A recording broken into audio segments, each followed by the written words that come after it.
गोस्वामी जी महाराज पूर्व प्रसंग में वर्णन किए।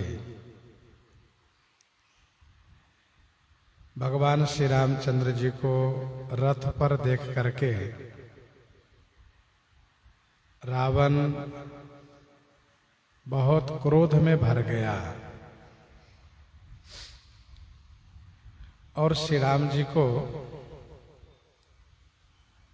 दुर्वाद कहते हुए यह बताया कि जिन लोगों को आज तक युद्ध में तुमने जीता है, मैं उन लोगों में से नहीं हूं, मैं अलग हूं। मेरा नाम रावण है, मेरे जस को सारा जगत जानता है, सारे लोकपाल मेरे कारागार में हैं। इसके बाद रावण कुछ प्रमुख असुरों का नाम लेता है, जैसे कि खरदूषण, विराध, बाली, कुंभकर्ण और मेघनाद। कहता है इन सब का बदला मैं आज लूंगा यदि रणभूमि से भागकर नहीं गए तो। आज निश्चय ही मैं काल के हवाले करूंगा, क्योंकि आज कठिन रावण के पाले पड़े हो।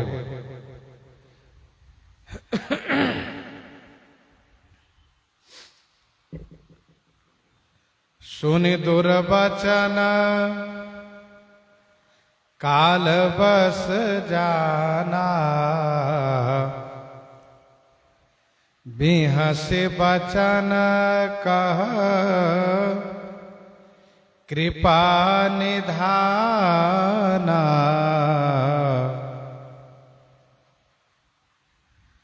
दुर्वचन सुन करके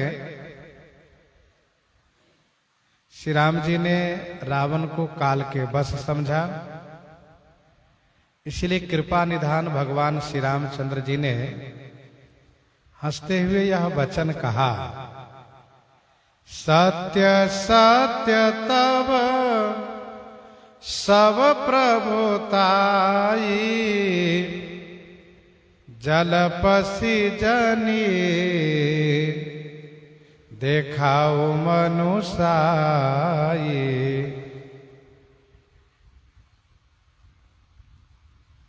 तब सब प्रभुताई सत्य सत्य, तब माने तुम्हारी सारी प्रभुताई सत्य है, सत्य है। परंतु अभी जलपसी, जलपसी जनी, जलपसी जनी माने व्यर्थ की बातें मत करो, बकवास मत करो। देखाओ मनुसाई, मनुसाई माने पुरुषार्थ दिखाओ। इस समय पुरुषार्थ दिखाने का समय है, प्रवचन देने का समय नहीं है। वैसे अपने मुख से अपनी बड़ाई करने पर देवेंद्र भी श्रीहीन हो जाते हैं, तो औरों के लिए कहना ही क्या है। श्री राम जी ने कहा कि तुम प्रहार करो, पुरुषार्थ दिखाओ, व्यर्थ की बातें में समय बर्बाद मत करो। जानी जलपना करिए सुजस ना सही, नीति सुनहि करहि क्षमा, संसार मह पुरुष त्रिविध, पाटल रसाल पनस समा, जनि जलपना करे सुजस नासहि। जल्पना करी माने व्यर्थ की बातें करके। सुजस जनि नासहि, सुजस को जनि माने मत नाश करो। नीति सुनहि करहि क्षमा, क्षमा करना। मैं नीति की बात कहता हूं, उसे सुनो।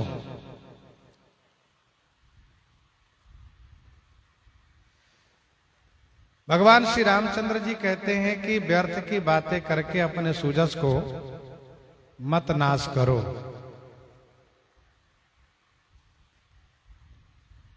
अपने मुख से अपनी बड़ाई करने पर पुण्य का नाश होता है। पुण्य के नाश होने का मतलब जस का भी नाश होता है। चीज ही निशिचर दिन अरु राति, निज मुख कहे सुकृत जेहि भांति।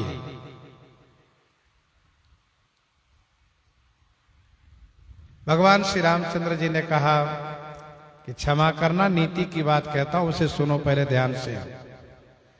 संसार में 3 तरह के लोग होते हैं, उत्तम, मध्यम, निकृष्ट। संसार मह पुरुष त्रिविध। त्रिविध माने 3 प्रकार के पुरुष होते हैं। पाटल रसाल पनस समा। पाटल जिसको पांडुर कहते हैं, यह जंगली वृक्ष है। रसाल माने आम और पनस माने कटहल। पांडुर आम और कटहल के समान 3 प्रकार के लोग होते हैं। एक टीकाकार ने यह कहा कि पाटल माने गुलाब का अर्थ लेना चाहिए, लेकिन ध्यान रहे गुलाब और गन्ना ये दोनों तृण में माने जाते हैं। यद्यपि गुलाब और गन्ने में केवल फूल ही हुआ करते हैं, केवल फूल होते हैं, परंतु इन दोनों को तृण माना जाता है, वृक्ष नहीं। यदि गुलाब मानना हो तो उससे अच्छा गन्ना है, गन्ने में फूल केवल होते हैं। पाटल यह एक वृक्ष है, पांडुर जिसका नाम है, पाटल नाम है। इसमें केवल फूल होता है, फल नहीं लगता है। एक सुमन प्रद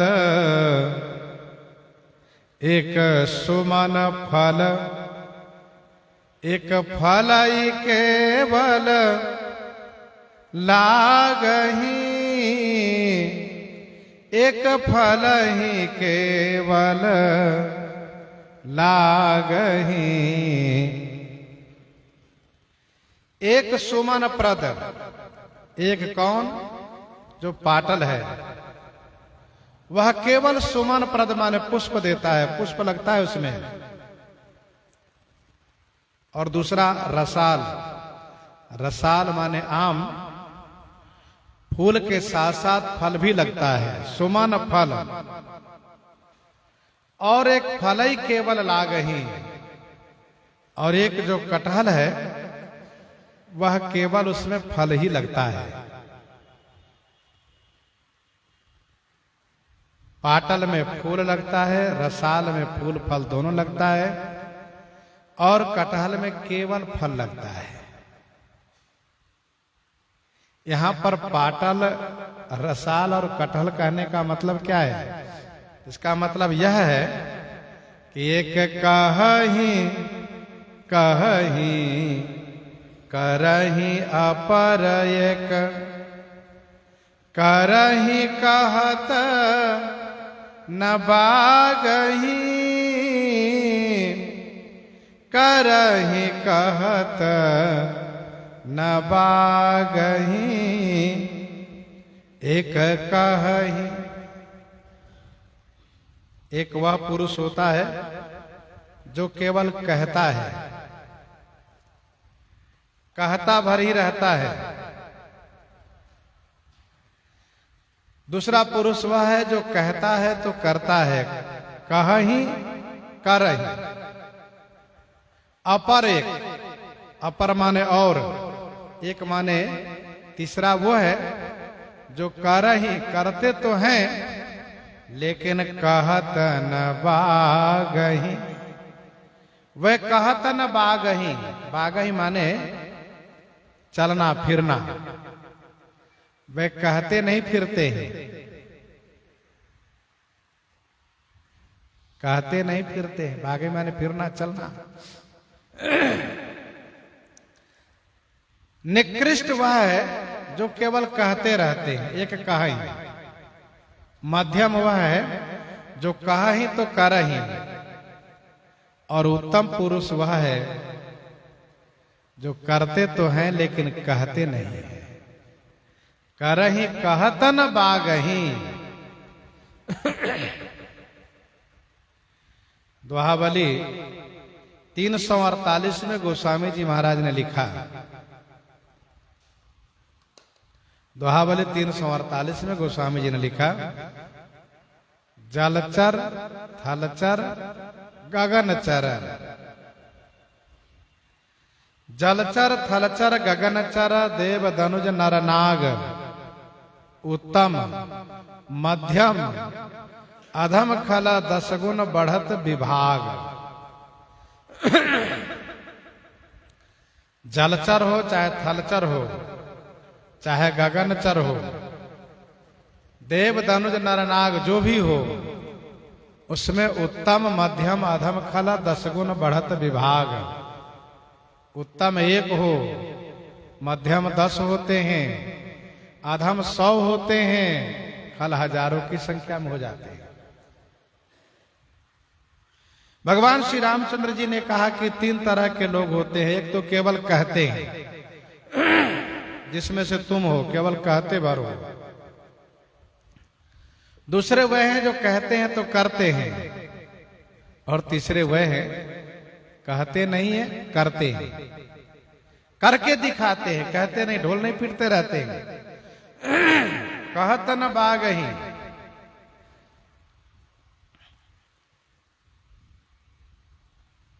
उत्तम अच्छे हैं, उत्तम अच्छे हैं जो कहते नहीं, करके दिखाते हैं। लोगों को तब पता चलता है जब काम हो जाता है कि देखो ऐसा हुआ।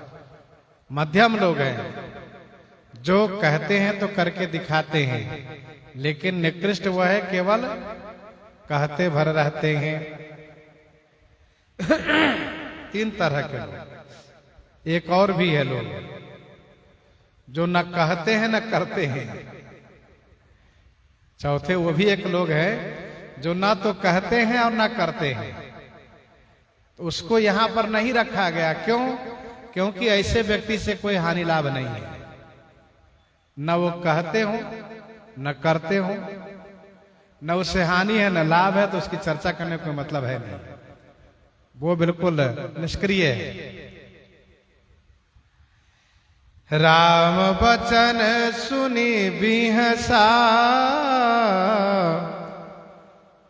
मोहि सिखावत ज्ञान। बैर करत नहीं तब डरे, अब लागे प्रिय प्राण। अब लागे प्रिय प्राण। राम बचन सुन बिहसा, मोहि सिखावत ज्ञान। राम बचन सुन बिहसा, मोहि सिखावत ज्ञान। श्री राम जी के वचन सुनकर के रावण बड़े जोर से हंसा। जैसे श्री राम जी हंसे थे, सुन दुर्वचन काल बस जाना, बिहसी वचन का कृपा निधाना, वैसे ही बदला लेने के लिए रावण भी बड़े जोर से हंसा। राम वचन सुनी बिहसा, मोहि सिखावत ज्ञान, मुझे ज्ञान की शिक्षा देते हो। बैर करत नहीं तब डरे, विरोध करने में तब डर नहीं लगा, और अब प्राण प्रिय लग रहे हैं। अब लागे प्रिय प्राण, बैर करत नहीं तब डरे, अब लागे प्रिय प्राण। राम वचन सुनि बिहसा, मोहि सिखावत ज्ञान, बैर करत नहीं तब डरे, अब लागे प्रिय प्राण। भगवान श्री रामचंद्र जी के वचन सुन करके बड़े जोर से हंसा है रावण। हंस करके श्री राम जी की बात को निरादर किया है और कहा, मेरे जैसे पंडित को, विद्वान को ज्ञान की शिक्षा देते हो।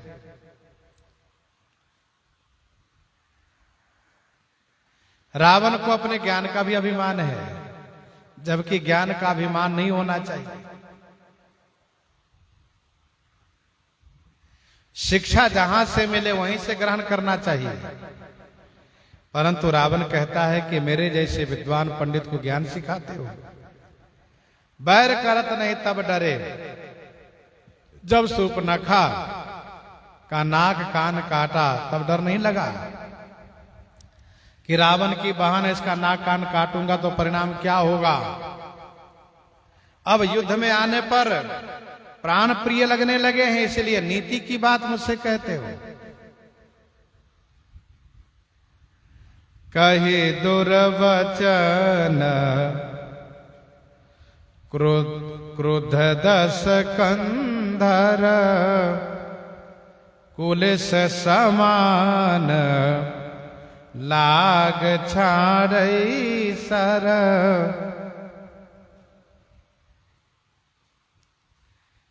कही दुर्वचन क्रुद्ध दस कंधर। गोस्वामी जी कहते हैं, मैंने जो कहा वो तो कहा ही, रावण ने और भी दुर्वचन कहा है।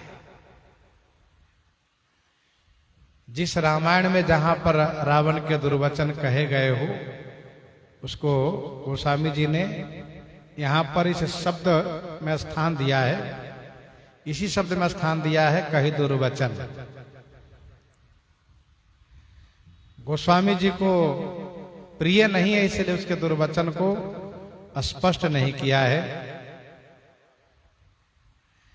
यदि रावण जितना कहा था उतना ही कह करके बाण चलाता तो गोस्वामी जी कहते कि असकही वचन क्रोध स्कंदर, ऐसा कहते हैं।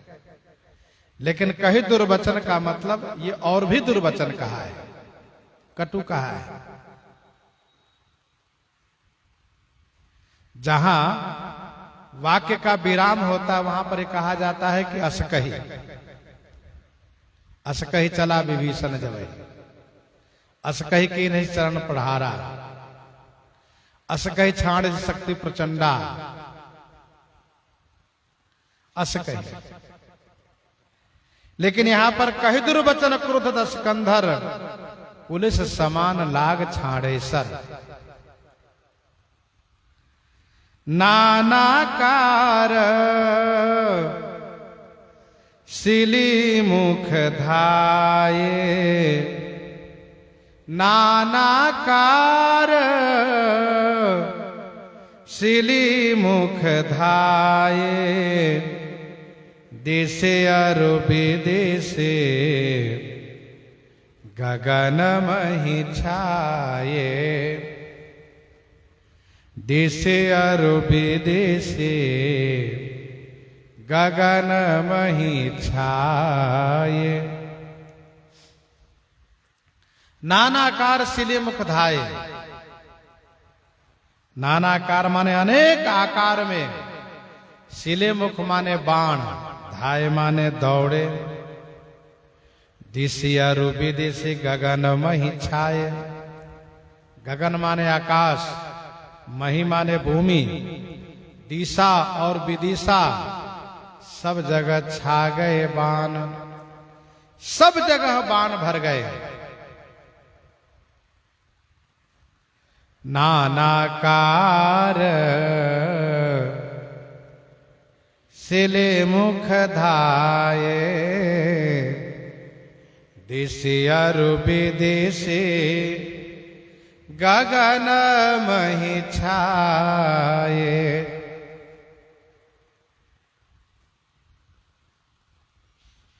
नानाकार सिरे मुख धाये। दिशि और विदिश गगन मही छाये। रावण बड़े क्रोध में भर करके बाण चलाया है, जो बाण अनेक आकार हो करके, सिंह मुख वाला बाण, गिद्ध मुख वाला, सियार मुख वाला, गीदड़ मुख वाला, गधा मुख वाला, कुत्ता मुख वाला, सर्प मुख वाला, अग्नि मुख वाला, सूर्य मुख वाला, ग्रह नक्षत्र विद्युत कि जैसा चमचमाता हुआ, लहलहाता हुआ, लपलपाता हुआ यह बाण चला है। नानाकार रावण जो बाण चलाए हैं वे अनेक आकार हो गए हैं। सिंह मुख जैसा है, गधा मुख जैसा है, बाघ मुख जैसा है, सियार मुख जैसा है, गीदड़ मुख जैसा है, कुत्ता मुख जैसा है, सुअर मुख जैसा है, अग्नि मुख जैसा है, सर्प मुख जैसा है, सूर्य मुख जैसा है, विद्युत मुख जैसा है, अनेक ग्रह नक्षत्र के मुख जैसा है। ये बाण दसों दिशा में छा गए। दिशिया रूपी दिश गगन मही छाये।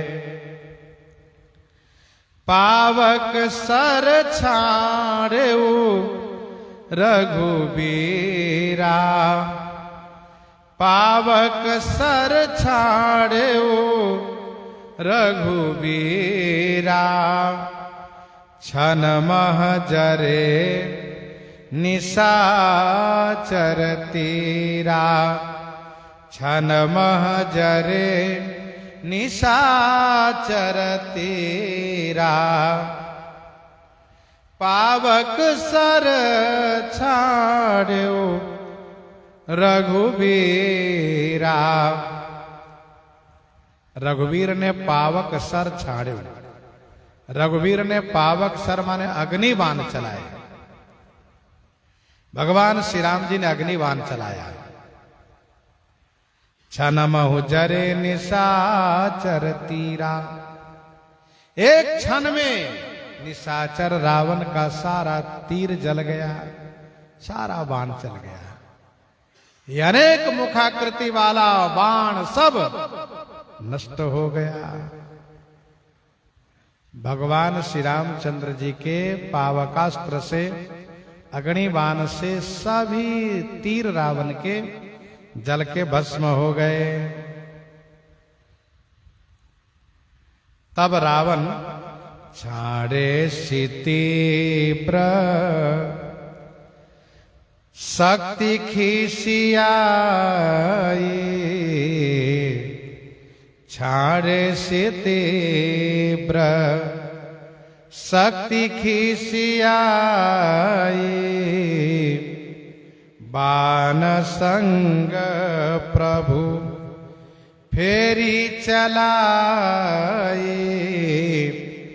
बाण संग प्रभु फेरी चलाई।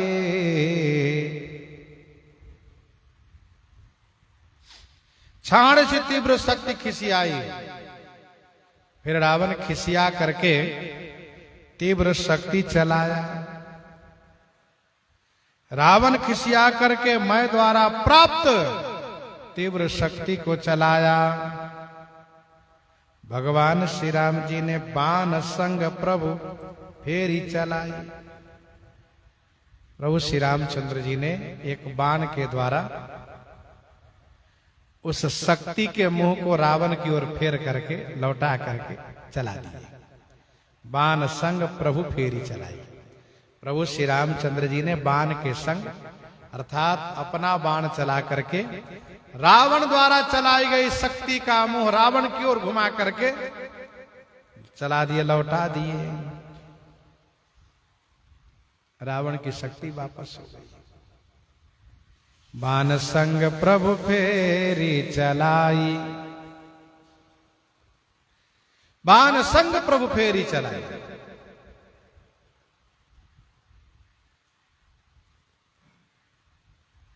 घूम करके वह शक्ति वापस चली गई। भगवान श्री राम जी का बाण गया, उसका मुंह फेर दिया उधर की ओर, रावण की ओर। इधर कहां, उधर चलो, लौटा दिया। कोटिन चक्र त्रिशूल पवारे, कोटिन चक्र त्रिशूल पवारे, बिनु प्रयास प्रभु काटी निवारे। रावण बड़े गुस्से में खिसियाया हुआ है। कोटिन चक्र त्रिशूल पवारे, करोड़ों चक्र त्रिशूल पवारे माने चलाया। बिनु प्रयास प्रभु काटे निवारे। प्रभु श्री रामचंद्र जी बिनु प्रयास माने बिना परिश्रम के काटी निवारे। काट कर निवारे माने रोक दिए। बिनु प्रयास प्रभु काटे निवारे।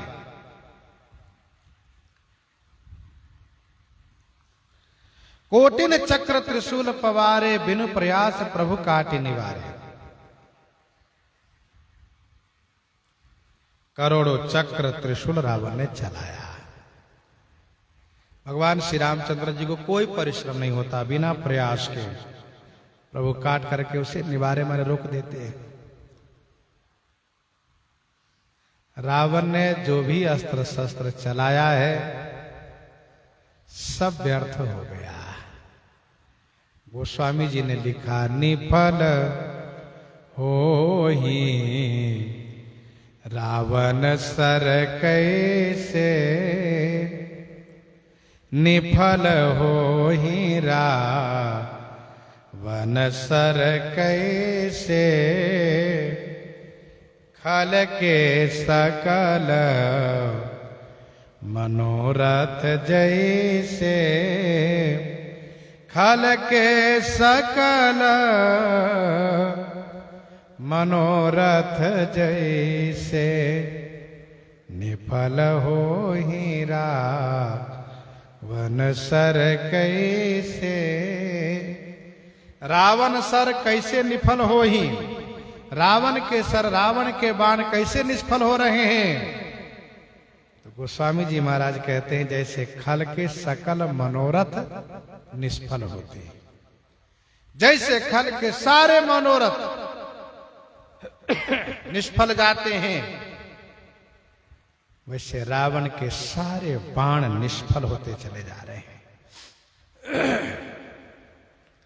जिन बाणों पर रावण का बड़ा घमंड था, कोई बाण कामयाब नहीं हो रहा है, कोई बाण प्रभावशाली नहीं हो रहा है, सब निरर्थक चला जा रहा है। जैसे खल के सारे मनोरथ निष्फल होते हैं। खल के मनोरथ यदि सफल होवे तो संसार में सबका नाश हो जाए, धर्म का नाश हो जाए, धर्मात्माओं का नाश हो जाए, क्योंकि खल तो यही चाहते हैं ना। खलता करने में खल का मनोरथ निष्फल जाता है।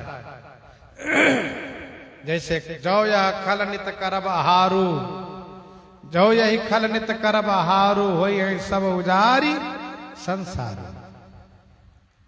सारा संसार ही नष्ट हो जाए।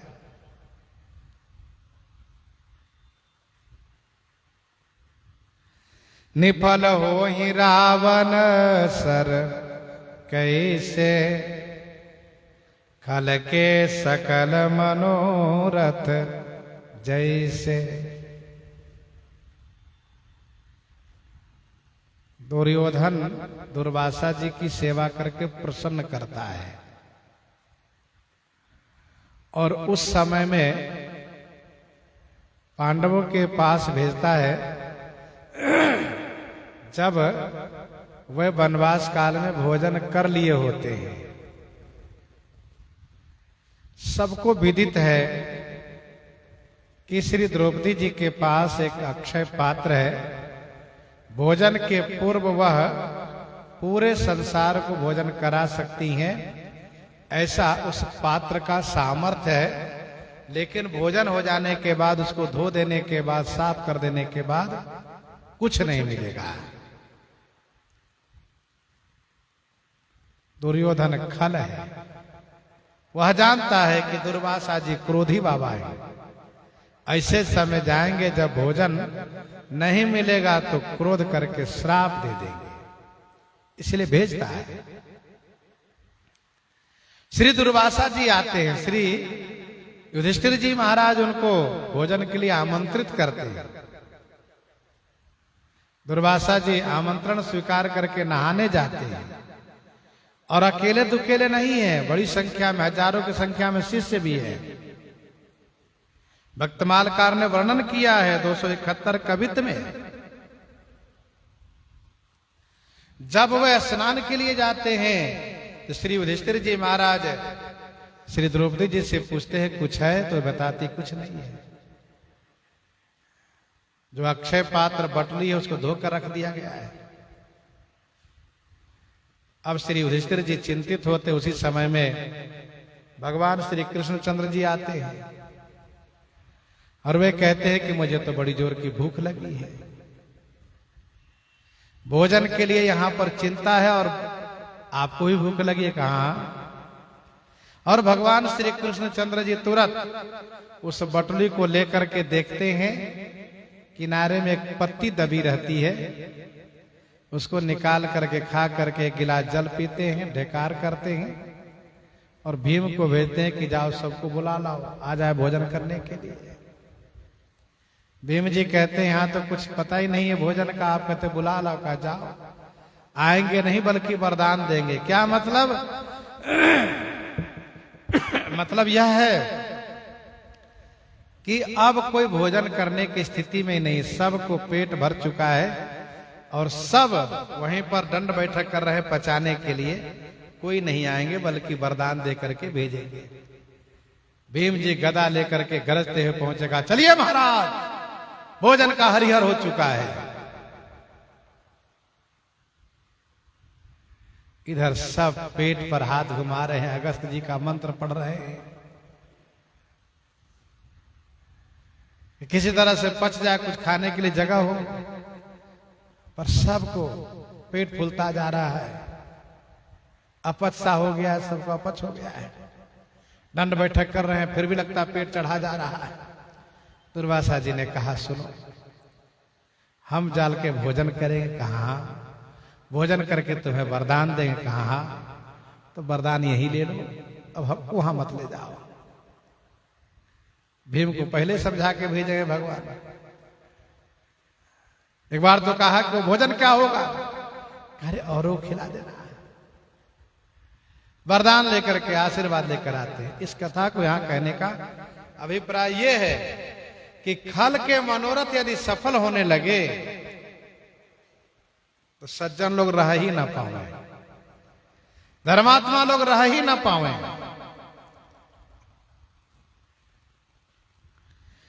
खल के सकल मनोरथ जैसे तब सतबान सारथी मारे सी, परऊ भूमि जय राम पुकारे सी, परऊ भूमि जय राम पुकारे सी। तब सतवान सारथी मारे सी, परऊ भूमि जय राम पुकारे सी। तब रावण श्री राम जी के सारथी के ऊपर 100 बाण मारा। तब सतवान सारथी मारे सी, 100 बाण मारा मातली को। जय राम पुकारे सी भूमि परऊ, श्री राम जी की जय हो, ऐसा कह करके मातली भूमि पर गिर गए। रावण ने श्री राम जी के सारथी मातली पर 100 बाण का प्रहार किया। अब वह दिव्य है, देवलोक से आए हैं, इंद्र के सारथी हैं, मरे तो नहीं पर जय राम कह करके नीचे गिर गए। भगवान श्री राम जी ने तुरंत उसे स्वस्थ किया, अपने उस दिव्य कर कमल का स्पर्श करके उठा करके उन्हें रथ पर बैठाया।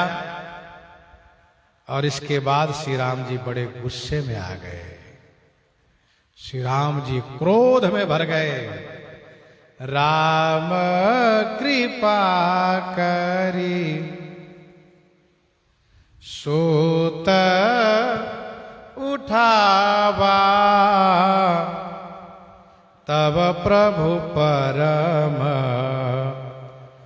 क्रोध कह पावा, तब प्रभु परम क्रोध कह पावा। राम कृपा करी सूत उठावा। भगवान श्री रामचंद्र जी ने कृपा करके सूत माने सारथी को उठाया। और तब प्रभु परम क्रोध कहाँ पावा, तब प्रभु श्री रामचंद्र जी ने परम क्रोध को प्राप्त किया। भगवान श्री रामचंद्र जी ने परम क्रोध को प्राप्त किया।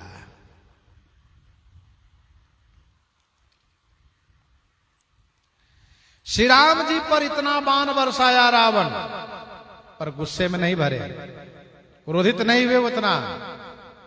लेकिन जब सारथी को 100 बाण मार कर गिरा दिया और श्री राम जी ने उन्हें कृपा करके उठा करके रथ पर बिठाया, तब श्री राम जी को परम क्रोध हो गया।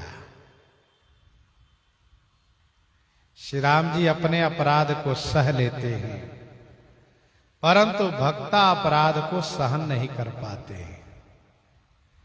सुनु सुरेश रघु नाथ स्वभाव, निज अपराध रिसाही न काऊ। जो अपराध भगत कर करई, राम रोष पावक सो जरई। राम रोष पावक सो जरई।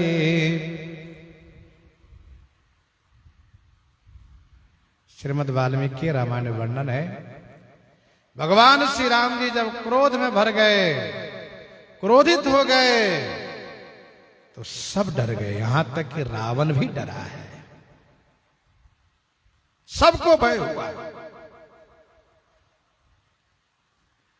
राम कृपा करी सूत उठावा, तब प्रभु परम क्रोध कहाँ पावा।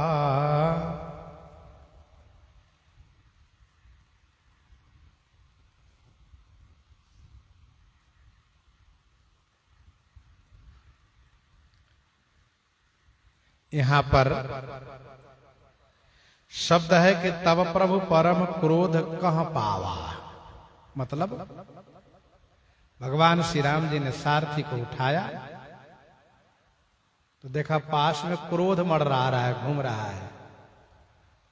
क्रोध आसपास में घूम रहा है। श्री राम जी ने कहा क्या बात है, क्यों घूम रहे हो? कहा प्रभु यही तो मौका है इस दास की सेवा लेने के लिए। प्रभु ये सुंदर मौका है इस दास से सेवा लेने के लिए। मतलब अब आप मुस्कुराते रहने से इन असुरों को नहीं मारेंगे।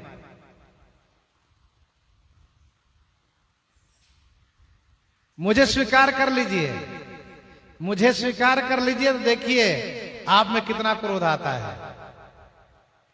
श्री राम जी ने कहा ऐसा? कहा हाँ तो आ जाओ। अब श्री राम जी ने जैसे अनुमति दी वैसे क्रोध श्री राम जी में प्रवेश कर गया। और क्रोध प्रवेश किया तो श्री राम जी क्रोध में भर गए पूरा। इसलिए मानसकार ने कहा कि तब प्रभु परम क्रोध कहां पावा, कहीं से पा गए, वहीं था वो क्रोध, मिल गए तो स्वीकार कर लिया। अरण्य कांड के प्रसंग में जहां पर खरदूषण का संहार हुआ है, गोस्वामी जी ने कहा कोपे उस समर श्री राम, वहां स्पष्ट है श्री राम जी क्रोध में भर गए। परंतु यहां पर है कि तब प्रभु परम क्रोध कहां पावा।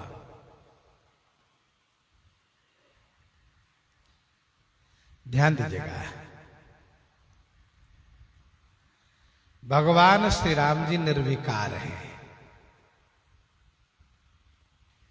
उनमें कोई विकार नहीं, न काम है, न क्रोध है, न लोभ है, न मोह है, न मद है, न मत्सर है, कोई विकार नहीं है।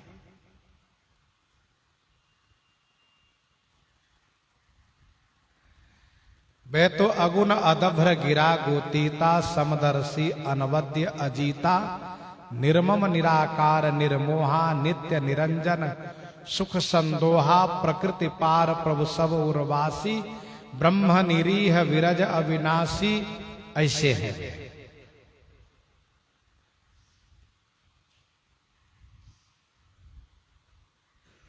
बल्कि भगवान श्री राम जी के स्मरण करने से, उनकी कृपा प्राप्त करने से विकारों पर विजय प्राप्त किया जाता है।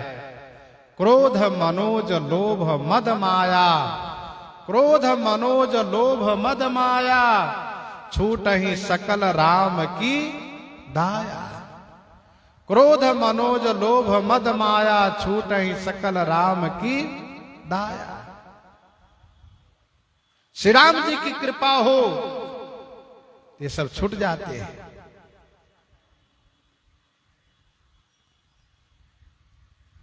उनमें कैसे आ सकते विकार? उनकी कृपा होने से भक्त खट विकार जित अनघ अकामा, अचला किंचन सुचि सुख धामा, अमित बोध अनीह मित भोगी, सत्य सार कवि कोविद जोगी। उनकी कृपा होने से भला उनमें विकार कहां से आएगा? न काम, न क्रोध, न लोभ, न मोह, न मद, न मत्सर। लेकिन सच्चिदानंद परमात्मा भगवान श्री रामचंद्र जी जब अवतार धारण करते हैं तो ये कामादि विकार उन्हीं की सृष्टि के अंग है, उन्हीं की सृष्टि के अंग है वो। तो वे भगवान से प्रार्थना करते, प्रभु जैसे आप माया मोह पार परमीसा होते हुए माया को स्वीकार किए, मोह को स्वीकार किए, हे प्रभु हमको भी अपना लीजिए।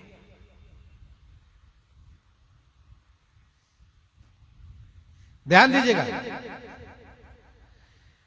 ये विकार जब जीव में होते हैं तो जीव को दूषित कर देते हैं, जीव को विकृत कर देते हैं। लेकिन ये विकार परमात्मा में आते हैं तो वे विकार वहां जाकर के धन्य हो जाते हैं, वे सुशोभित हो जाते हैं। वास्तव में भगवान की सेवा में सम्मिलित होकर के ये विकार भी धन्य हो जाते हैं, कृतार्थ हो जाते हैं। भगवान से जुड़ने के बाद बुरे लोग भी नाम जस में आ जाते हैं, अर्थात उनका नाम होने लगता, उनकी चर्चा होने लगती है, वो भी धन्य हो जाते हैं। किसी ने कहा कि नवमी तिथि रिक्ता है, भगवान नवमी को आए, नवमी का बड़ा महत्व बढ़ गया।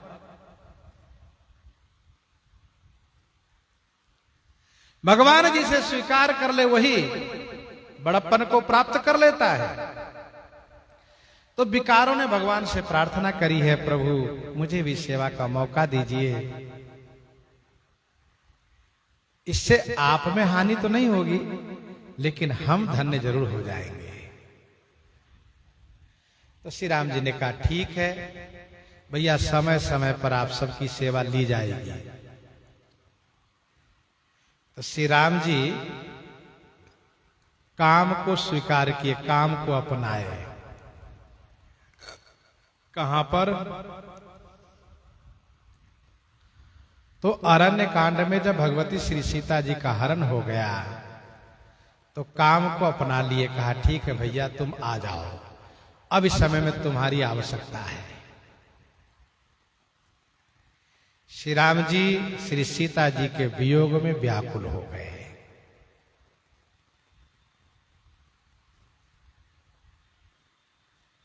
आश्रम देखी जानकी ना, भय विकल जस प्राकृत दीना। श्री लक्ष्मण जी ने बहुत समझाया, फिर भी आप श्री सीता जी की खोज कर रहे हैं और बड़े व्याकुल हैं। हे खगमृग हे मधुकर श्रेणी तुम देखी, सीता मृग नयनी। श्री राम जी ऐसे व्याकुल हैं, ऐसे व्याकुल हैं, यही विधि खोजत बेलपत स्वामी, मनहु महावीरही अति कामी।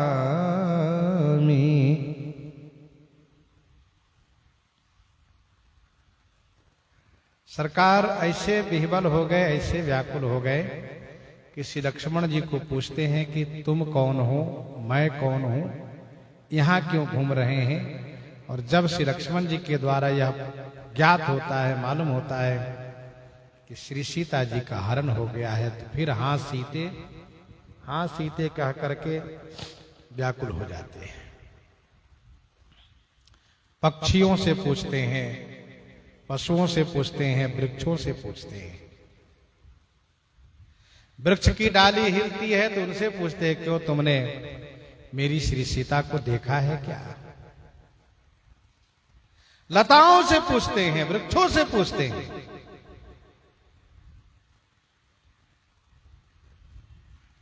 ये श्री राम जी की व्याकुलता का परिचय है।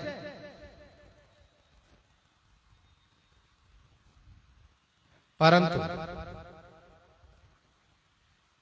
जो काम से प्रभावित व्यक्ति होता है उसको कुछ और नहीं दिखता है, केवल उनको स्त्री ही दिखता है। यह संसार में बात प्रसिद्ध है। काम ही नारी प्यारी जी, उसको केवल नारी दिखती है। गोस्वामी जी ने कहा कि मनहु महाविरही अति कामी, मानो महान विरही हो, अति कामी हो। लेकिन श्री राम जी उस स्थिति में जब जटायु जी को देखते हैं तो श्री सीता जी को भुला जाते हैं।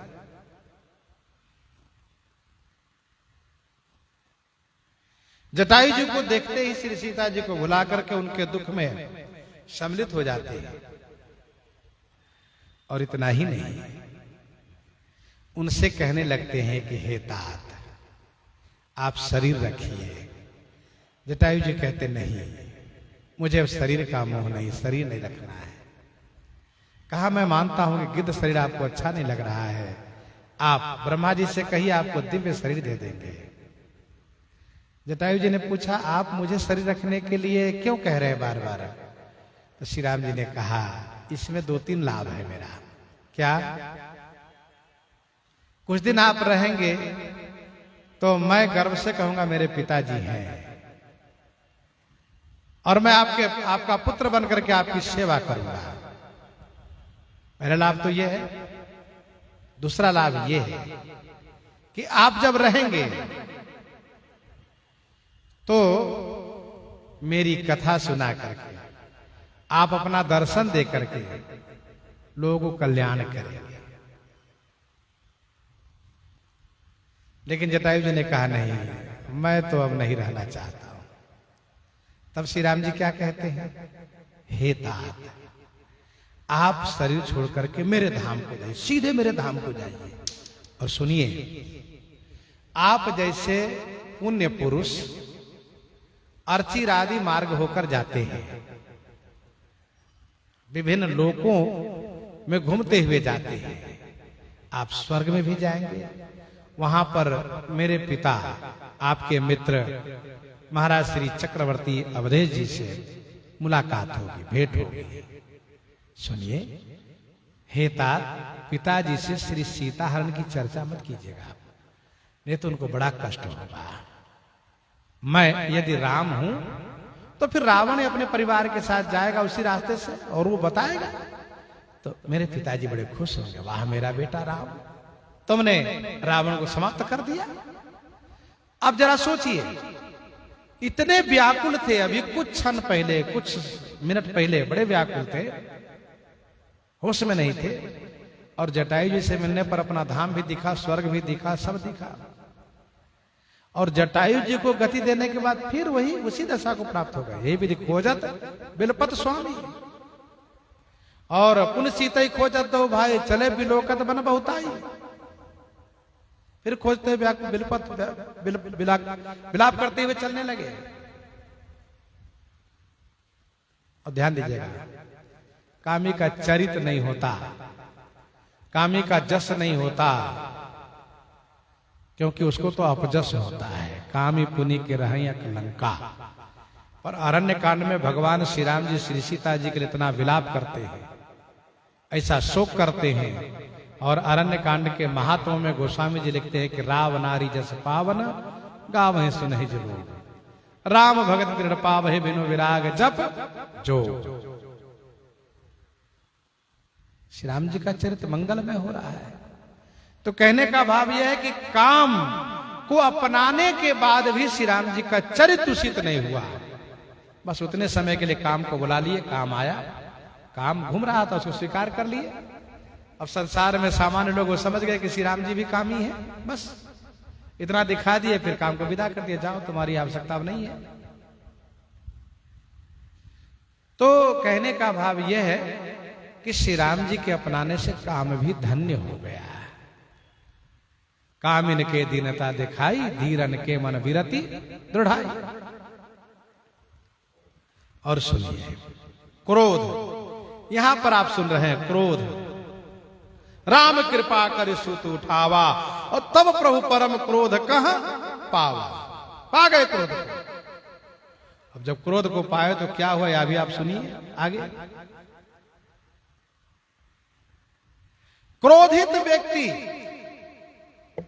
क्रोधित व्यक्ति को कोई पसंद नहीं करता है, कोई पसंद नहीं करता है, क्रोधी है ये। क्रोध से धर्म का नाश होता है, क्रोध से केवल पाप ही पाप हो जाता है। क्रोध अंधकार का रूप है, घोर क्रोध तमन सिजो जागा, करे क्रोध जी में धर्म है दूरी। लखन कहा आज सुनो मुनि, क्रोध पाप कर्मूल। ये सब क्रोध में दोष है। लेकिन श्री राम जी क्रोध करने के बाद भी, श्री राम जी में क्रोध आने के बाद भी श्री राम जी का जस निर्मल हुआ है।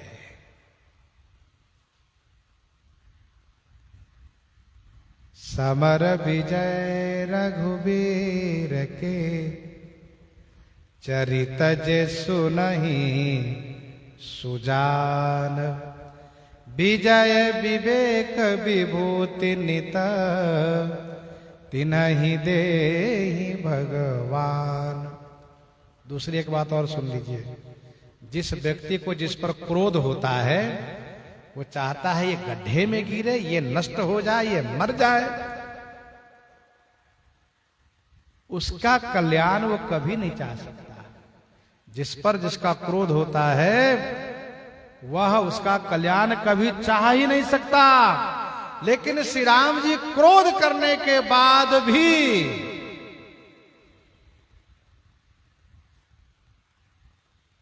उमा राम मृदु चित करुणा कर, बैर भाव सुमिरत मोहिनी सिचर। देहि परम गति सोजिए जानी, अस कृपाल को कहु भवानी। अस कृपाल को कहु भवानी। क्रोध होने के बाद भी उसको अपना धाम देते हैं। मंदोदरी ने कहा, आजन्मते पर द्रोहरत, पापौघ मैं तब तनु अयम। लेकिन इतना होने के बाद भी तुमहु दियो निज धाम राम नमामि।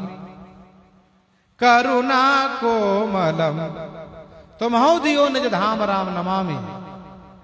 मैं उन श्री राम जी को नमस्कार करती हूं जिन्होंने आपको धाम दिया है। ब्रह्म निरामय, ब्रह्म निरामय होते हैं, कोई समय आमय नहीं होता, विकार रोग नहीं होता। तो मो दियो निज धाम राम नमामि ब्रह्म निरामय।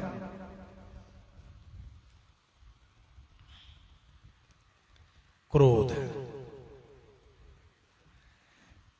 अब चर्चा चली तो और भी बात सुन लीजिए। लोभ,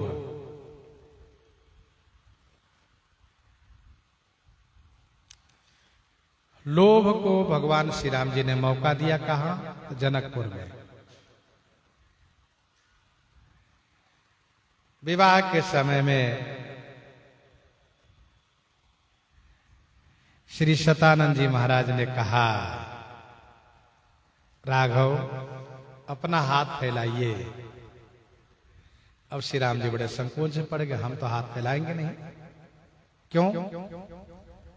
कहा, हम उस वंश से हैं कि जिस वंश का नियम है देना लेना नहीं। हमारे वंश रघुवंश देते आए हैं, लेने वाला काम नहीं करते। हमारे कुल की आन है, हम हाथ फैलाते नहीं, हाथ के ऊपर रखते देते हैं। गुरु श्री वशिष्ठ जी ने समझाया, राघव ये पवित्र दान है और इसको तो लेना पड़ेगा। और आपके वंश में सभी ने लिया है, आपको भी लेना पड़ेगा। कन्यादान है और इससे आपकी हानि नहीं होगी, इससे आपकी कीर्ति होगी, आपका नाम होगा, आपको जश होगा। लोभी को जश नहीं मिलता है, लेकिन आपको जश मिलेगा।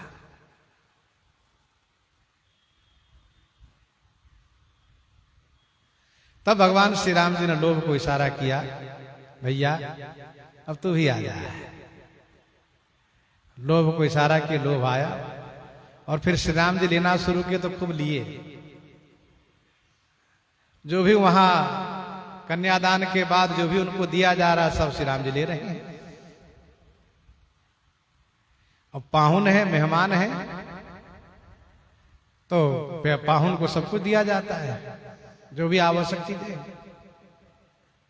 बर कुंवर कर तल जोरी साखो, चार दो कुल गुरु करे।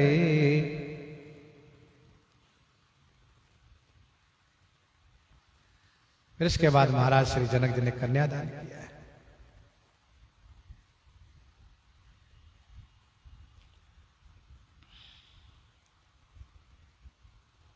लोभ को वहां अपनाया।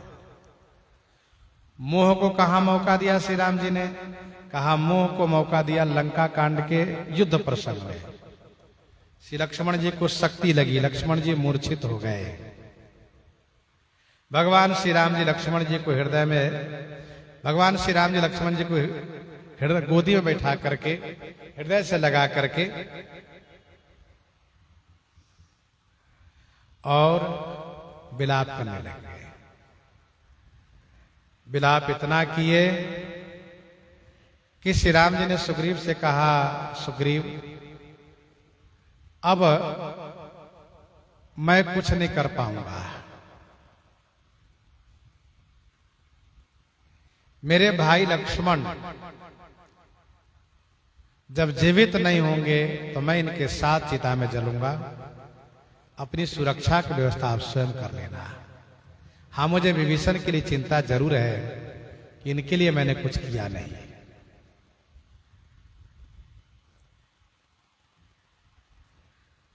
श्री राम जी बड़े शोकाकुल हैं, यहां तक कह देते हैं कि मुझे पता होता, मालूम होता कि वन में जाने पर भाई से बिछो होगा, मेरे भाई संसार में नहीं रहेंगे, तो मैं पिताजी के बात को, पिताजी के वचन को मानता ही नहीं। अरे 14 वर्ष की बात तो दूर है, 4 दिन वाली बात भी नहीं मानता, मैं वन को नहीं आता। मैं लक्ष्मण के बिना अयोध्या जी में जाकर किसको कैसे मुंह दिखाऊंगा? श्री कौशल्या जी को क्या कहूंगा? माता सुमित्रा को क्या कहूंगा?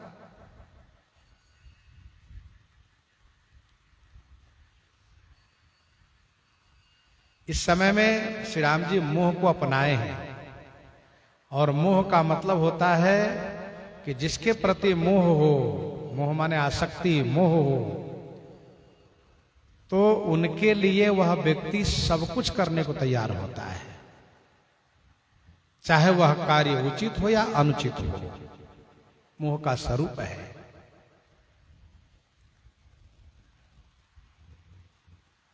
श्री हनुमान जी महाराज सरकार से पूछते हैं कि यदि आप कहें तो मैं चंद्रमा को निचोड़ कर अमृत ले आऊं, पाताल से अमृत कुंड ले आऊं, देवताओं के वैद्य अश्विनी कुमार को ले आऊं, सूर्य को पकड़ करके ब्रह्मांड के बाहर कर दूं, जहां से बाहर करूं वहां पर राहु को बैठा दूं, मृत्यु को चूहे की तरह पटक करके मार दूं, आज के बाद किसी की मृत्यु ही ना होवे। अब इतना सब कुछ कहते, सरकार कह तो सकते थे भैया जो कुछ करो लेकिन मेरा लक्ष्मण जीवित हो जाए, पर सरकार कहते नहीं, ये सब कुछ करने की जरूरत नहीं है। तो वो वैद्य सुखेन को ले आओ। अच्छा, सुखेन वैद्य को ले आए। सुखेन वैद्य ने कहा कि यदि औषधि रातों रात प्राप्त हो गई तभी जीवित किया जा सकता है। औषधि कहाँ है? कहा 60 लाख योजन दूरी पर है, द्रोणाचल पर्वत पर है। हनुमान जी महाराज औषधि लेकर आए। कहने का भाव यह है कि श्री राम जी उस समय मोह को अपनाए, श्री लक्ष्मण जी के लिए शोकाकुल हो गए। ये मोह है।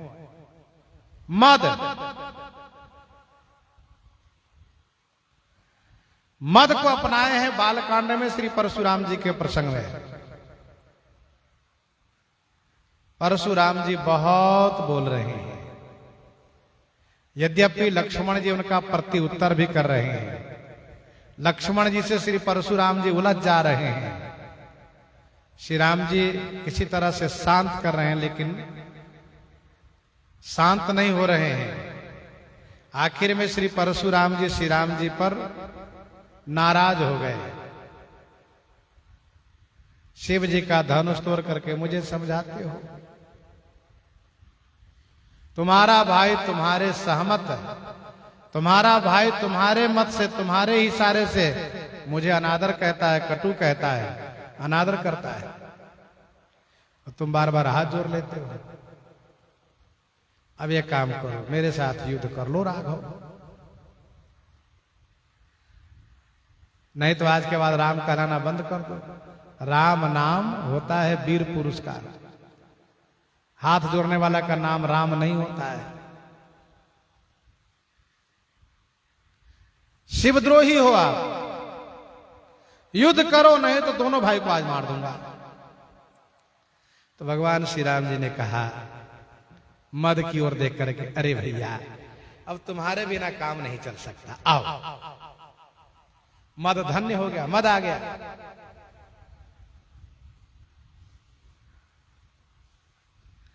जैसे श्री राम जी ने मद को इशारा किया वैसे श्री राम जी मद आ गया मद।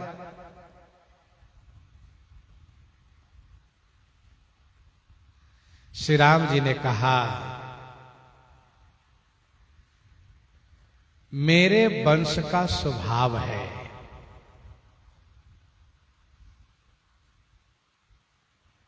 कि ये काल से डरता नहीं है।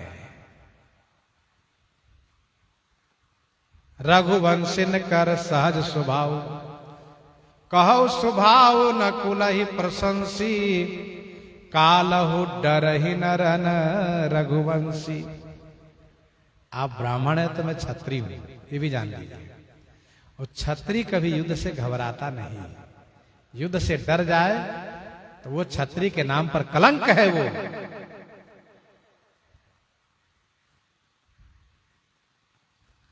भगवान श्री राम जी अपने क्षत्रियत्व को याद किए।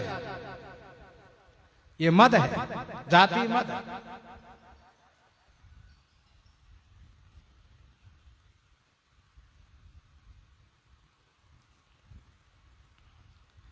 परशुराम जी महाराज तुरंत अपने आप को सरेंडर करने लगे, मद को वहां बुलाए। सुने मृद गूढ़ बचन रघुपति के, उघरे पटल परशु धर्मति के।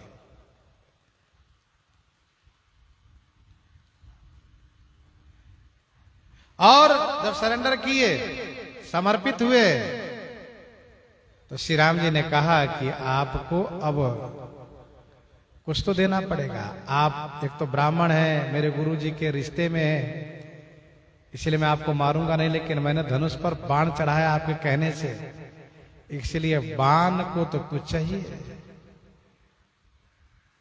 आपके पास दो वस्तु है, मन के समान गति है, अथवा तप द्वारा आपने बहुत पुण्य लोक को अर्जित किया है। दोनों में से एक तो देना पड़ेगा आपको। तो श्री परशुराम जी बड़े ढीले होकर के, बड़े धीमे धीमे मधुर वचन से कहते हैं, राघव मेरी गति को नाश मत करो, मेरे तप द्वारा अर्जित पुण्य लोक को नाश कर दो, समाप्त कर दो, जिसमें मेरा अभिमान भरा हुआ है वो समाप्त हो जाए। कहते ठीक है।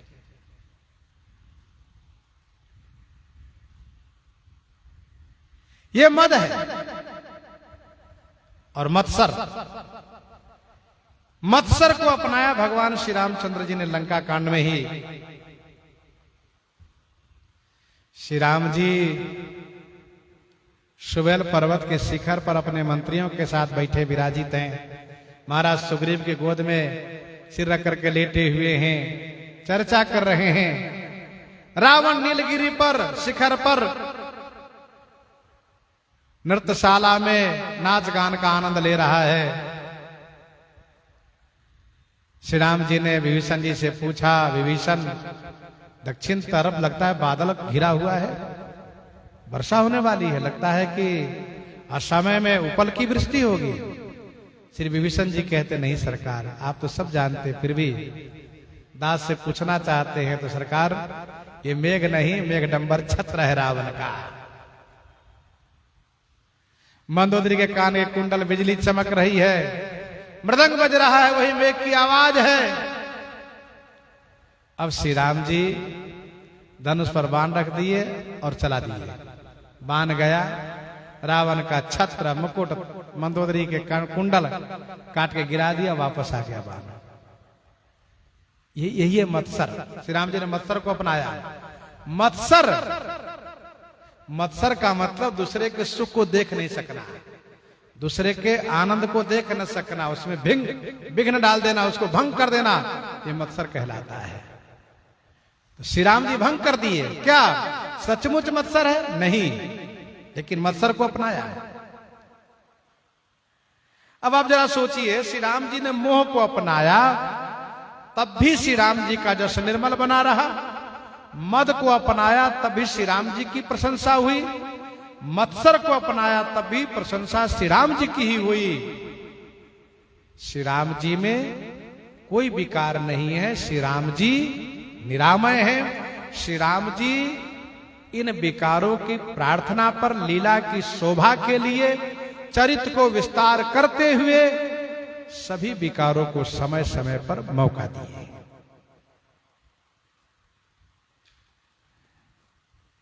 तब प्रभु परम क्रोध कहाँ पावा, भय क्रुद्ध युद्ध विरुद्ध रघुपति, त्रोन सायक कसम से, कोदंड धुनि अति चंड सुनि मनुजाद, भय मारुत ग्रसे, भय क्रुद्ध युद्ध विरुद्ध रघुपति, त्रोन सायक कसम से।